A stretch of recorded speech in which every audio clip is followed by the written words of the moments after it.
नमस्कार, daily news with Kashyap में आपका स्वागत है। मैं हूं आपके साथ सत्यम कश्यप। तो आइए आज के प्रमुख खबरों की शुरुआत करते हैं। सीबीएसई 12th का रिजल्ट 31 जुलाई तक आएगा और जानिए किस प्रकार मिलेंगे मार्क्स। 12वीं कक्षा में यूनिट टेस्ट, मिड टर्म और प्री बोर्ड एग्ज़ाम के परफॉर्मेंस के आधार पर मार्क्स मिलेंगे। इसका महत्व 40% होगा। 12वीं कक्षा के फाइनल एग्ज़ाम में सभी विषय के थ्योरी पेपर के परफॉर्मेंस के आधार पर मार्क्स मिलेंगे। इसका महत्व 30% होगा। 10वीं कक्षा की 3 विषय के थ्योरी पेपर के परफॉर्मेंस के आधार पर मार्क्स मिलेंगे और 3 ऐसे विषय होंगे जिनमें स्टूडेंट का प्रदर्शन सबसे अच्छा रहा होगा। इसका महत्व भी 30% होगा। गृह मंत्रालय ने किया राज्यों को अलर्ट। देश के ज़्यादातर राज्यों में अब कोरोना कर्फ्यू की पाबंदी नियम के साथ हटा ली गई है।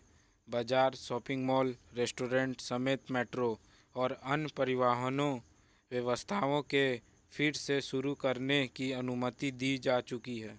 लेकिन अचानक दी गई इस छूट के बाद पूरा देश के राज्यों में जो माहौल है उससे गृह मंत्रालय की चिंता बढ़ गई है। बुधवार को गृह मंत्रालय और स्वास्थ्य विभाग के अधिकारी के बीच हुई बैठक में इससे लेकर चर्चा हुई। उसके बाद देश भर के सभी राज्यों को स्वास्थ्य मंत्रालय की ओर से निर्देशन जारी किया गया कि छूट तो मिली है लेकिन कोविन प्रोटोकॉल का पूरा पालन होना चाहिए।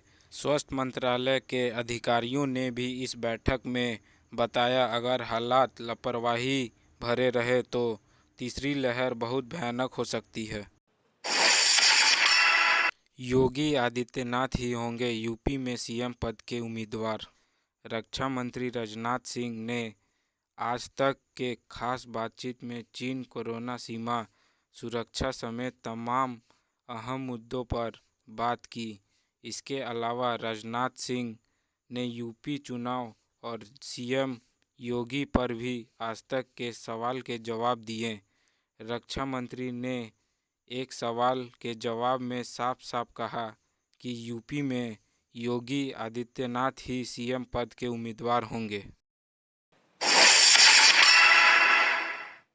अब आसानी से कर सकेंगे ऑनलाइन धोखाधड़ी की शिकायत। गृह मंत्रालय ने जारी किया हेल्पलाइन नंबर। केंद्रीय गृह मंत्रालय ने साइबर धोखाधड़ी के कारण नुकसान को रोकने के लिए और शिकायत करने के एक मंच और राष्ट्रीय हेल्पलाइन नंबर 155260 की शुरुआत की है। पीएम मोदी से मिले तमिलनाडु के सीएम स्टालिन। तमिलनाडु के मुख्यमंत्री एमके स्टालिन ने गुरुवार को प्रधानमंत्री नरेंद्र मोदी से दिल्ली में मुलाकात की। इस दौरान उन्होंने प्रधानमंत्री को 25 मांगों वाला एक ज्ञापन सौंपा। इन मांगों में प्रमुख रूप से कोविड टीकों की आपूर्ति में वृद्धि करना, मदुरई में नीट परीक्षा को समाप्त करना और एम्स का निर्माण में तेजी लाना शामिल है। बिहार ने कोरोना के टीकाकरण में बनाई रिकॉर्ड, सभी राज्यों को पीछे छोड़ा। एक दिन में 6.5 लाख से अधिक लोगों का टीकाकरण कर बिहार ने देश में पहला स्थान बना लिया है। स्वास्थ्य विभाग के मुताबिक बुधवार को सुबह में 6,500 से अधिक केंद्रों पर टीकाकरण किया गया। यह जानकारी स्वास्थ्य मंत्री मंडल पांडेय ने गुरुवार को दिया। प्रधानमंत्री नरेंद्र मोदी का आभार व्यक्त करते हुए उन्होंने कहा कि मुख्यमंत्री नीतीश कुमार के निर्देश पर स्वास्थ्य विभाग टीकाकरण की गति तेज कर रहा है। सरकार की कोशिश है कि साल के अंत तक पूरी आबादी को कोरोना का टीका लगा दिया जाए। रेलवे यात्री के लिए अच्छी खबर, रांची से दिल्ली या मुंबई के लिए चलेगी कई विशेष ट्रेन। भारतीय रेलवे बोर्ड रांची हटिया से दिल्ली, मुंबई समेत अन्य नगरों के लिए स्पेशल ट्रेन चलने का खाका तैयार कर रहा है। इसके अलावा रेलवे रांची हटिया से औरंगाबाद, पुरी आदि शहरों के लिए ट्रेन चलेगा।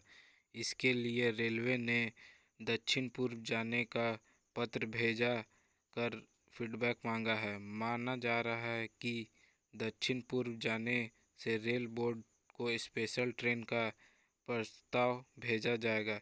रेलवे बोर्ड से हरी झंडी मिलने बाद रांची हटिया से महानगरों के लिए स्पेशल ट्रेन चलेगी। जेएनबीए के पहला राष्ट्रपति केन्थ कोडा का निधन, पीएम मोदी ने दी श्रद्धांजलि। कोडा उस आंदोलन के नेता थे जिसके कारण दक्षिण अफ्रीका देश जेएनबीए में अंग्रेजों का औपनिवेशिक शासन समाप्त हुआ था। वह वर्ष 1964 में जेएनबीए के पहले लोकतांत्रिक रूप के निर्वाचित राष्ट्रपति बने थे। प्रधानमंत्री नरेंद्र मोदी ने कोडा के निधन पर दुख जताते हुए उन्हें श्रद्धांजलि दी।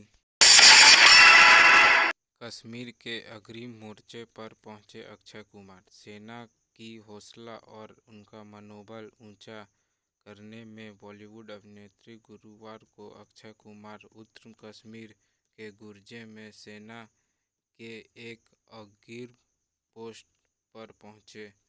अक्षय कुमार ने सीमा की सुरक्षा करते हुए शहीद हुए जवान को श्रद्धांजलि दी और पोस्ट पर तैनात जवानों एवं सेना के अधिकारियों के साथ बातचीत के दौरान अक्षय कुमार ने उनका मनोबल बढ़ाया।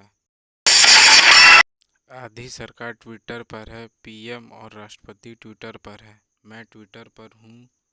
हम किसी प्लेटफॉर्म पर प्रतिबंध लगाने के लिए नहीं हैं। सोशल मीडिया प्लेटफॉर्म को हम लोकतंत्र पर लेक्चर नहीं देना चाहिए।